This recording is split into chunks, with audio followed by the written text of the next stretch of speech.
नमस्कार मित्रों, आप सभी का मेरे चैनल अक्षयोपामिस्ट में हार्दिक स्वागत है। मित्रों, जैसा कि आप देख पा रहे हैं, एक बैलेंस्ड हाथ है। आमतौर पे जो प्रोपोर्शंस होने चाहिए वो अच्छे हों, यहाँ पे दिखाई दे रहा है स्पष्ट तौर पे। अगर आप उंगलियों का हिस्सा देखेंगे हाइट के हिसाब से तो कंपेरेटिवली हथेली का हिस्सा काफ़ी बड़ा है। ऐसे व्यक्ति क्विक ऑब्जर्वेशन में बहुत माहिर होते हैं। इनका ऑब्जर्वेशन बहुत तगड़ा होता है और बहुत क्विक होता है। ऐसे व्यक्ति लोग आमतौर पे जो है डिसीजन मेकिंग भी इनकी बहुत क्विकली होती है। तेजी के साथ में देन एंड देयर निर्णय लेने की क्षमता इनको ऊपर वाले की तरफ से यहाँ पे प्राप्त होती रहती है। एक बात और भी है, अगर यहाँ पे आप देखेंगे तो जिस प्रकार से इनके अंगूठे का जो है हथेली के साथ में जो कोण बनता है, ये जितना बड़ा रहेगा, अगर ये 90 डिग्री होता है तो और अच्छा है। ये आपके उतने ज़्यादा ब्रॉड व्यू को व्यक्त करता है। आपकी मतलब बुद्धि का, आपके विजन का जो फैलाव है वो ये वाला कोण जितना अधिक होगा उतना अधिक आपका बौद्धिक फैलाव की तरफ में यहाँ पे दर्शाता है। मतलब आपके अंदर में उतनी वर्सिटिलिटी रहती है, उतना अच्छा फैलाव रहता है। तो यहाँ पे ये चीज़ भी काफ़ी अच्छी यहाँ पे दिखाई दे रही है। अंगूठे के मामले में एक बात बताना चाहूँगा, अंगूठा एकदम सीधा है, ठूठ के माफिक स्ट्रेट बना हुआ है। और अगर आप देखेंगे तो इनके लॉजिक का क्षेत्र इनके विल पावर के क्षेत्र के कंपेरिजन में थोड़ा बड़ा दिखाई दे रहा है। दूसरा पोर जो है बड़ा है, तो ये इंडिकेट करता है निश्चित तौर पे कि जो भी रहेगा क्विक निर्णय लेंगे। और इसके कारण में क्या होता है, कैलकुलेटिव नेचर है, कैलकुलेशन इनके काफ़ी तगड़े हैं।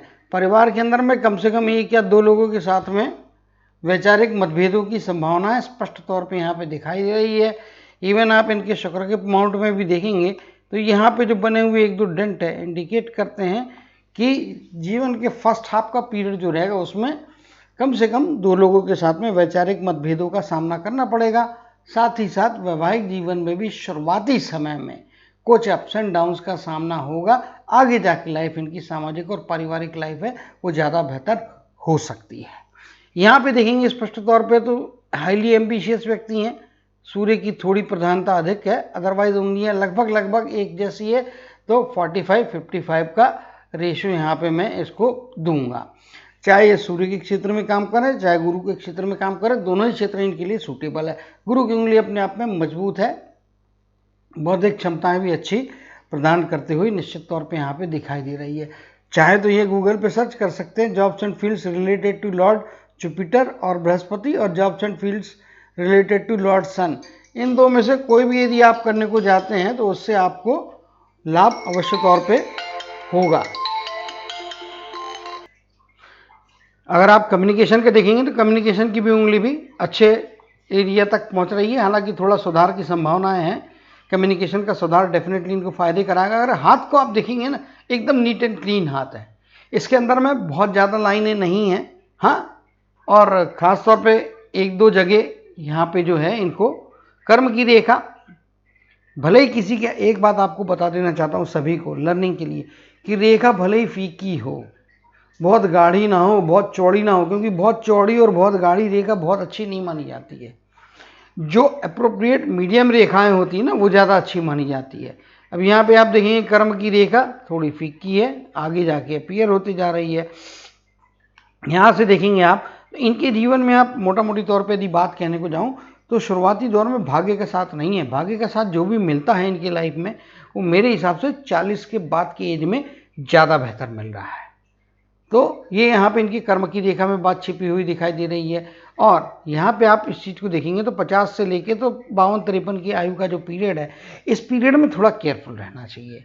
यहाँ पे जो है आयु में कमी, आयु क्या बोल रहा हूँ, आय में, इनकम में, सॉरी आयु गलत बोल गया मैं, इनकम में कमियाँ आ सकती हैं कुछ समय के लिए, रुकावटें या उसमें ड्रॉप।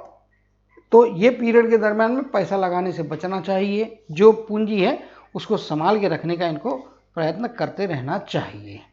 जहाँ तक माइंड लाइन की बात है तो माइंड की लाइन यहाँ पे अच्छी है, एक्सटेंडेड लाइन मंगल की ओर आगे बढ़ती हुई जा रही है। साहसी निर्णयों से निश्चित तौर पे फायदा जीवन में हो सकता है। अगर माउंट्स की बात करेंगे तो माउंट के बाद में यदि आप देखेंगे तो गुरु का पर्वत अपने आप में सफिशिएंट ताकत देता हुआ यहाँ पे दिखाई दे रहा है। शनि का माउंट भी अबव एवरेज है, डेफिनेटली इसमें कोई दो मत नहीं है। सूर्य और बुध का पर्वत के जो कॉम्बिनेशन है ये इनको बिजनेस की तरफ में ले जाता हुआ स्पष्टता के साथ में दिखाई दे रहा है। मंगल के धनात्मक क्षेत्र की बात करेंगे, फाइटिंग स्पिरिट, पेशेंस एवरेज आदमी की कंपैरिजन में निश्चित तौर पे बेहतर है। अगर आप यहाँ पे देखेंगे तो पर्सनालिटी के हिसाब से मंगल का ऋणात्मक क्षेत्र निश्चित तौर पे इनको बैलेंस दे रहा है। सेल्फ स्टीम को प्रोटेक्ट करने के लिए जितना आपका एग्रेशन और एंगर होता है वो दिया हुआ, एक्सेसिव एंगर नहीं है, यानी कि एक कूल और बैलेंस पर्सनालिटी यहाँ पे दिखाई दे रही है। शुक्र के पर्वत के हिसाब से आप देखने को जाएंगे तो जन्म स्थान से दूर जाना ज़्यादा फायदे का रहेगा। जन्म स्थान से दूरस्थ जगह में जाके आगे सेटल होंगे। कुछ समय के लिए दो स्थानों के बीच में या दो प्रकार के कामों के बीच में आवागमन चलते रहेगा। यहाँ पे आप देख पा रहे होंगे स्पष्ट तौर पे तो 32-33 के पीरियड से लेके तो लगभग 42-43 के आसपास का पीरियड है। ये पीरियड इनको अपने काम के कारण में दो स्थानों के बीच में भागा दौड़ी करवाएगा। दोहरी लाइफ चलती रहेगी, रहना एक जगह रहेगा, काम का क्षेत्र शायद दूसरी जगह रहेगा, और जितना दूर रहे इनके रहने के स्थान से या जन्म स्थान से उतना फायदे कराएगा। लगभग 45 वर्ष के आसपास की एज यहाँ से जो है ये फिर नए स्थान की तरफ में शिफ्ट हो जाएंगे। 45 से आगे जाने के बाद में आप देख पा रहे होंगे तो लगभग 80 के आसपास की आयु यहाँ पे स्पष्ट तौर पे दिखाई दे रही है। तो ये एक इनके लिए फायदे की चीज़ है। अब यहाँ पे आप देखेंगे चंद्र के क्षेत्र को, तो चंद्र का क्षेत्र इंडिकेट करता है कि बाहरी लोगों का साथ समर्थन अच्छा है। यहाँ पे देखेंगे तो ये रेखा काफ़ी फीकी है, यानी कि शुरुआती दौर में जैसा कि मैंने बोला कर्म के क्षेत्र में कर्म की रेखा के हिसाब से, भाग्य की रेखा के हिसाब से 40 के बाद का जीवन ज़्यादा बेहतर है। पहले की चीज़ें जितनी भी होंगी वो इनको अपने बलबूते पर करना होगी। भाग्य का एक्स्ट्रा साथ जो होता है वह नहीं मिल रहा है, यानी कि जो भी आप किए हैं अभी तक आपकी लाइफ में आज की डेट में वह सब अपने बलबूते पे ही किए हैं। भाग्य का साथ 40 के बाद ज़्यादा बेहतर ढंग से यहाँ पे मिलता हुआ दिखाई दे रहा है। और जैसा कि मैंने कहा है कि शुरुआती दौर में कुछ हाफ ऑफ द लाइफ है, तो मे भी 35-37 की आयु के तक का पीरियड में कुछ फ्रिक्शंस रह सकते हैं परिवार के एक दो सदस्यों के साथ में। आगे जाके आगे का जो जीवन है वो अच्छा जीवन रहेगा, पारिवारिक जीवन अच्छा रहेगा, बच्चों की तरफ से परिवार की तरफ से सपोर्ट भी यहाँ पे स्पष्ट तौर पे अच्छा मिलता हुआ दिखाई दे रहा है। चलिए अब चित्र को बड़ा करके लाइफ लाइन के हिसाब से देखने का प्रयत्न करेंगे। उसके लाइफ लाइन अब इनके हाथ में लास्ट में देखेंगे। हार्ट की लाइन यहाँ पे आप देखेंगे तो हार्ट की लाइन जो है इस प्रकार से यहाँ पे बनती हुई दिखाई दे रही है। थोड़ा सेल्फ सेंटर्डनेस है, और आज के ज़माने में सेल्फ सेंटर्ड होना बुराई नहीं रखता है, बुरी बात नहीं है, लेकिन हाँ कभी कभी उसके ऊपर में कंट्रोल जरूरी है, अदरवाइज क्या होगा। और दूसरी चीज़ है लालच से बचने की ज़रूरत है। आपके तरफ में कितने भी प्रपोजल अच्छे क्यों ना है कि भाई ये बड़ी भारी प्रॉपर्टी है, बहुत सस्ते में मिल रही है, इस प्रकार के आलोभनों से बचना चाहिए, प्रलोभनों से बचने की ज़रूरत है, क्योंकि प्रलोभनों में अगर जाते हैं तो उससे आपको नुकसान होने का खतरा बनता है। स्पेशली फाइनेंशियल फील्ड्स में, फाइनेंस के मामले में थोड़ा केयरफुल रहने का, और कोई कितने भी बड़े ऑफर्स दें उसको जांच परख किए बिना उसमें पैसा नहीं लगाने का, ना ही वो काम को हाथ में लेने का, चेक करने का। जब आप 100% श्योर हो तभी उस काम को स्वीकार करने का, विदाउट चेकिंग किसी भी चीज़ की तरफ में जाने का नहीं, वो आपके लिए अदरवाइज नुकसानदेह हो सकती है। तो केयरफुल रहिएगा। ये अगली बात हो गई। माइंड की लाइन के बारे में बता चुका हूँ। बाकी स्वास्थ्य के लेवल के हिसाब से आप देखेंगे, स्वास्थ्य के लेवल के हिसाब से ये लाइन अच्छी है। इनका स्टेमिना, फिजिकल स्टेमिना बहुत अच्छा रहने वाला है, और बीमारियां ऐसी नहीं रहेंगी। 80 के आसपास की एज है, तो लास्ट में जाके थोड़े बहुत 70 की एज के बाद में कुछ यदि अप्स एंड डाउन आते हैं तो ठीक है, अदरवाइज मोटा मोटी तौर पे स्टेमिना अच्छा रहेगा, काम करने की क्षमता अच्छी रहेंगी। स्वास्थ्य के उतार चढ़ाव आसानी से बॉडी झेल लेगी। मैं ये नहीं कहता हूँ कि उतार चढ़ाव नहीं आएंगे, सबके जीवन में आते हैं, लेकिन आप उसको कोप अप कैसे करते हैं, तो वो कोप अप करने के मामले में मजबूती यहाँ पे स्पष्ट तौर पे दिखाई दे रही है। अब जो है चित्र को बड़ा कर लेंगे और चीज़ों को करीब से समझने का प्रयत्न करेंगे। यहाँ पे आप देख पा रहे हैं ना, शुरुआती दौर से ही यहाँ पे अब पहला परिवर्तन जीवन में निश्चित तौर पे 10 के आयु के आसपास के पीरियड में आया होगा। यहाँ पे कोई ना कोई स्थान का परिवर्तन अवश्य तौर पे होता है, इसमें कोई दो मत नहीं है। और जो मैं यहाँ पे बोल रहा था, तो ये आयु यहाँ से लगभग 30 से 31 वर्ष की आयु से लेके तो यहाँ पे आप देख पा रहे होंगे, ये लगभग जो हमको दूर से लग रहा था 43 के आसपास का, तो 45 के आसपास का पीरियड है। लगभग आप मान के चलिए 32 से लेके तो 45, 12-13 साल का पीरियड है।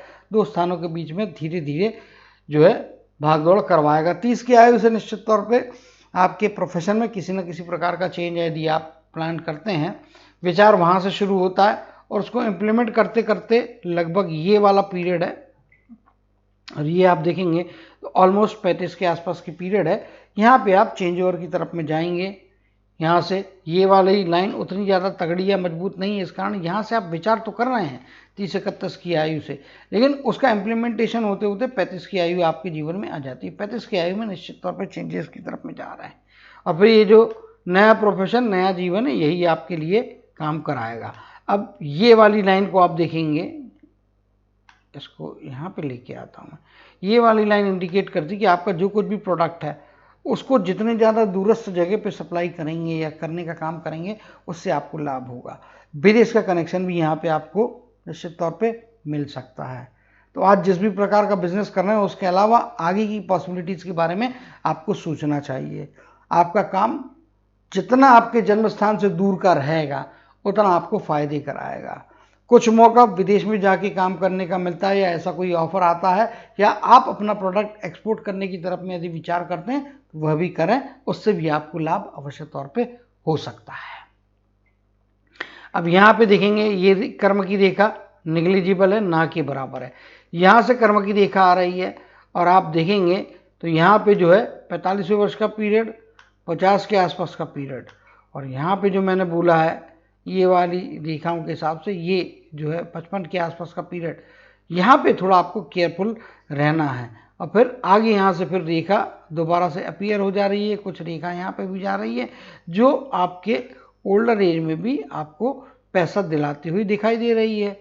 और आपकी ये रेखा भी गुरु की रेखा यहाँ पे आ गई है और कुछ रेखा इधर में जा रही है। तो ये निश्चित तौर पे मल्टीपल ऑप्शंस के द्वारा आपको ओल्डर एज में भी पैसा दिलाती हुई दिखाई दे रही है। आपको जो है मैंने जो एजेस बोली हैं 50 के आसपास की एज और यहाँ पे 55 के आसपास की एज, कहिए आप मोटा मोटी तौर पे, इन एजेस पे पैसे की रिस्क लेने से बचना है। यहाँ पे नुकसान की संभावनाएं बन रही हैं, तो आप डेस्टिनी है तो आप इसमें जितना सतर्क रहेंगे उतना नुकसान कम होगा। नुकसान तो होगा, ये मान के चलिएगा। घटनाओं को आप या मैं बदल नहीं सकते हैं, लेकिन हाँ उसकी इंटेंसिटी, डेस्टिनेशन, आपकी जो डेस्टिनी होती है वो आपको जिस डेस्टिनेशन पे ले जाना चाहती है वहाँ पे आप कुछ कटौती का प्रयत्न कर सकते हैं। तो वहाँ पे थोड़ा केयरफुल रहना, संभाल के रहने की आवश्यकता यहाँ पे स्पष्ट तौर पे दिखाई दे रही है। रिस्क लेंगे इन एजेस में तो पैसा डेफिनेटली फंस जाएगा, इसीलिए इन एजेस में कम से कम रिस्क ना लें, बाकी rest of the time risk ले सकते हैं। सूर्य की रेखा कुछ इस प्रकार से यहाँ पे इफेक्टिव हो रही है, ओल्डर एज में फायदे करा रही है। ससुराल पक्ष की तरफ से एक ना एक, कम से कम जीवन में एक मौका तो ऐसा रहेगा जिसमें अच्छे गेन्स होते हुए दिखाई दे रहे हैं। ससुराल का पक्ष आपको सपोर्ट भी कर सकता है, फाइनेंशियल या प्रॉपर्टी के फॉर्म में भी आपको आपके ससुराल की तरफ से कोई ना कोई प्राप्तियां अवश्य तौर पे हो सकती है। अब यहाँ पे देखेंगे कि इनके हाथ में राहु के ट्रायंगल्स की क्या संभावना है। तो राहु का ट्रायंगल आप यहाँ पे देख रहे हैं, ये तो इनको बिजनेसमैन बना दे रही हैं। कुछ रेखाएं यहाँ पे आ रही है लेकिन फीकी रेखाएं हैं, फिर भी ट्रायंगल फॉर्मेशन हो जा रहा है, लेकिन ओपन ट्रायंगल है, मेन ट्रायंगल इज ओपन। यहाँ पे जो है ये रेखा अभी उतनी मुस्तैदी से बंद नहीं हुई है, ऊपर का ट्रायंगल भी इतना मजबूत इस समय नहीं बना है, लेकिन निश्चित तौर पे आगे जाके एक ही बात कह सकता हूँ, पैसा बहुत सारा कमाएंगे। खर्चे पे नियंत्रण रखना जरूरी है, क्योंकि अनावश्यक खर्चे, और अनावश्यक खर्चे मतलब नुकसान करवाते हैं। आवश्यकता नहीं है वहाँ पे पैसा फेंक दिया, लगा दिया, कोई बड़ी अनावश्यक चीज़ खरीद ली। लग्जूरियस आइटम खरीदने के मामले में थोड़ा केयरफुल रहने की ज़रूरत है। बड़े लग्जूरियस आइटम खरीदने के पहले में भी आपको थोड़ा सोच समझ के निर्णय लेना चाहिए, अदरवाइज वहाँ पे आपको बैकफायर कर सकता है।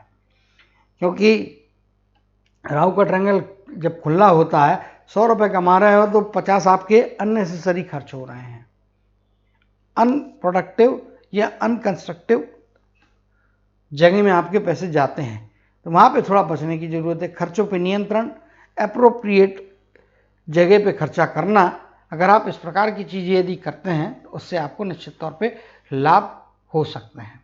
इनके हाथ में जैसे आमतौर पे अपॉर्चुनिटी की रेखा बहुत सारी होती हैं, वैसी तो यहाँ पे बहुत अधिक रेखाएं नहीं है, कुछ महीन रेखाएं दिख रही है।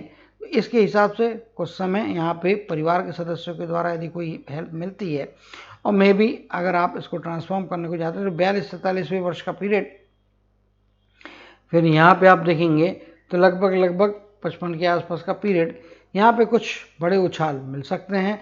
इसी प्रकार से यहाँ पे लगभग 62 या 63 वर्ष की आयु का पीरियड, ये 60 है, यहाँ से रेखा निकल के जा रही है, तो ये भी आपकी लगभग 63 या 64 की आयु तक के पीरियड में आपको पैसे अवश्य तौर पर दिलवा रही हैं। रेखाएं हैं, महीन रेखाएं हैं। जब हाथ में एकदम महीन रेखाएं होती, फीकी रेखाएं होती हैं, तो इसका मतलब होता है आपको चीज़ों को पकड़ना है, मेहनत करके पकड़ना है। इनको भी वही चीज़ रहेगी, अपॉर्चुनिटीज़ आएंगी, डेफिनेटली आएंगी, लेकिन उसको ग्रैब करने के लिए जंप मारना पड़ेगा। एक मौके, दो मौका, और ये एक मौका और भी है। इसको कर्म की रेखा के हिसाब से यहाँ से, सॉरी, इसको यहाँ पे बढ़ाने को जाता हूँ तो ये आपका लगभग जो है 58-59 की आयु के आसपास का पीरियड है। ये पीरियड्स में भी कुछ ना कुछ मौके आगे जाने के मिलेंगे। तो महत्वपूर्ण 1, 2, 3 और 4 मौके अच्छे आएंगे, जो आपके अच्छे आमदनी में या आपको अच्छे प्रोग्रेसिव अवसर यहाँ पे प्रदान करते हुए दिखाई दे रहे हैं। लेकिन इनको पकड़ने के लिए मेहनत करना पड़ेगी। सामने थाली रख दी है, खाना परोस दिया है और आसानी से आप खा रहे हैं, ऐसा नहीं होगा। आपको थाली भी खरीदना होगी, उसमें खाना भी परोसने के लिए बनाना भी पड़ सकता है, और मेहनत बहुत करना पड़ सकती है। मेहनत के परिणाम आपको डेफिनेटली अच्छे मिलेंगे। आपके हाथ में जो कुछ भी चीज़ें हैं वो आपको 40 के बाद की एज में ज़्यादा बेहतर ढंग से मिलते हुए दिखाई दे रहे हैं। बैठ के कुछ भी हाथ में नहीं आने वाला है। कई लोग ऐसे भाग्यशाली होते हैं कि वो मेहनत कम करें या थोड़ी बहुत भी करें तो भी मिलने वाली सफलता का पैमाना बहुत बड़ा होता है। आपके केस में ऐसा नहीं है। आपको मेहनत बहुत ज़्यादा करना पड़ेगी, तब सफलता को आप पकड़ के एक्चुअल क्रियान्वित करके उससे लाभ ले सकते हैं। लेकिन चीज़ें आसानी से लाइफ में नहीं होने वाली है, वहाँ पे थोड़ा केयरफुल रहने की ज़रूरत है। और सूर्य के क्षेत्र के हिसाब से देखेंगे तो बुढ़ापा, ओल्डर एज अच्छी है, इसमें कोई दो मत नहीं है। ओल्ड एज में जाने के बाद में अच्छी चीज़ों को आप प्राप्त करते हुए दिखाई दे रहे हैं। सफलता का पैमाना ज़्यादा बेहतर, जैसा कि मैंने कहा, सेकंड हाफ में ज़्यादा अच्छा रहेगा। Ease of success, ease of life ज़्यादा अच्छी है। 80 के आसपास की एज है, तो यहाँ पे 40 के बाद का पीरियड, आखिरी तक का पीरियड आपके लिए फिर अच्छा प्रोग्रेस और पैसा देता हुआ दिखाई दे रहा है। राहु का ट्रायंगल भी ओपन है, तो जैसा कि मैंने बताया है, खर्चों पर नियंत्रण आवश्यक रहेगा। खर्चों पर नियंत्रण करेंगे, ऑटोमेटिक सेविंग की क्वांटिटी बढ़ जाएगी। और जो भी जहाँ तक मेरे ऑब्जर्वेशन है उसके हिसाब से पैसा आते रहेगा, खर्चा होते रहेगा। बड़े से बड़े खर्चे के लिए भी पैसे की कमी नहीं पड़ेगी, बहुत कम लोगों के हाथ में होता है। एक होता है बैंक बैलेंस बनना, तो बैंक बैलेंस बहुत बड़े ना हो, लेकिन आप बड़े बड़े डील्स कर सकते, बड़े बड़े खर्चे कर सकते हैं, बड़े बड़े बिजनेस के एक्सपांशन की तरफ में जा सकते हैं, वहाँ पे सफलताएं मिलेंगी। तो रोलिंग का पैसा मिलते रहेगा। जिंदगी जीने के लिए जो पैसा रहेगा उसमें भी अच्छे अपर लेवल का पैसा आपके पास में आता हुआ यहाँ पे दिखाई दे रहा है। तो आशा करता हूँ कि जो चीज़ें मैंने आपको बताई हैं उस पर आप ध्यान रखेंगे। चूंकि हाथ में बहुत सारी लाइनें नहीं है तो कहने को बहुत ज़्यादा बचता नहीं है, और जब हाथ में लाइनें कम होती है तो एक बात और भी होता है, इसको पॉजिटिव वे में भी देख सकते हैं, नेगेटिव वे में भी देख सकते हैं। पॉजिटिव वे में देख सकते हैं कि भाई मेरे हाथ में लाइन नहीं है, इसका मतलब मेरे को सब कुछ करने की आज़ादी है। अभी क्या होता है, गिलास आधा भरा है कोई बोलता है, और कोई बोलता है गिलास आधा खाली है। अप्रोच पे भी निर्भर करता है। तो वहाँ पे पॉजिटिव अप्रोच रखेंगे तो पॉजिटिव रिजल्ट्स को प्राप्त करेंगे, सफलता को प्राप्त करेंगे। अपॉर्चुनिटीज़ की रेखा महीन है 3 से 4 मौके लाइफ में आने वाले। आज की डेट से आपकी जो एज है उसमें 4 मौके कम से कम ऐसे आ सकते हैं जो आपको अच्छी सफलताएं, अच्छे पैसे, अच्छी प्रसिद्धि दिला सकते हैं। सामाजिक लाइफ, पारिवारिक लाइफ भी आगे जाने के बाद में सेकंड हाफ में ज़्यादा बेहतर होती हुई दिखाई दे रही है। तो सेकंड हाफ के आसपास की एज तो आप ऑलरेडी पहुंच चुके हैं, और जो चेंजेस भी हैं आपके प्रोफेशनल लाइफ में वो भी आप कर चुके हैं। उसके आगे अभी आपको ऊंचा जाने के लिए, जंप मारने की और अधिक मेहनत करने की जो आवश्यकता है वो यहाँ पे दिखाई दे रही है। तो आशा करूँगा कि जहाँ पे मैंने आपको बोला है कि फाइनेंस के मामले में थोड़ा केयरफुल रहें, पैसे के रिस्क ना लें, वहाँ पे थोड़ा बच के रहेंगे। और जहाँ तक खर्चा करने के समय सतर्कता बरतेंगे, और जिन एजेस में मैंने बोला है कि पैसे की रिस्क नहीं लेना, वहाँ पे रिस्क ना लें, तो होने वाले नुकसान को आप कम कर सकते हैं। लेकिन नुकसान होगा ये तो निश्चित है। तो आशा करता हूँ इन बातों पे आप अमल अवश्य करेंगे और अपने जीवन की यात्रा हमेशा प्रॉस्पेरिटी की तरफ में अपने परिवार के साथ अच्छे सामाजिक पारिवारिक जीवन का एंजॉय करते हुए आगे बढ़ाते रहेंगे, इसी कामना और आशीर्वाद के साथ जय श्री कृष्ण, जय जय शनिदेव कहते हुए आपके हाथ के एनालिसिस को समाप्त करते हुए विदा लेता हूँ।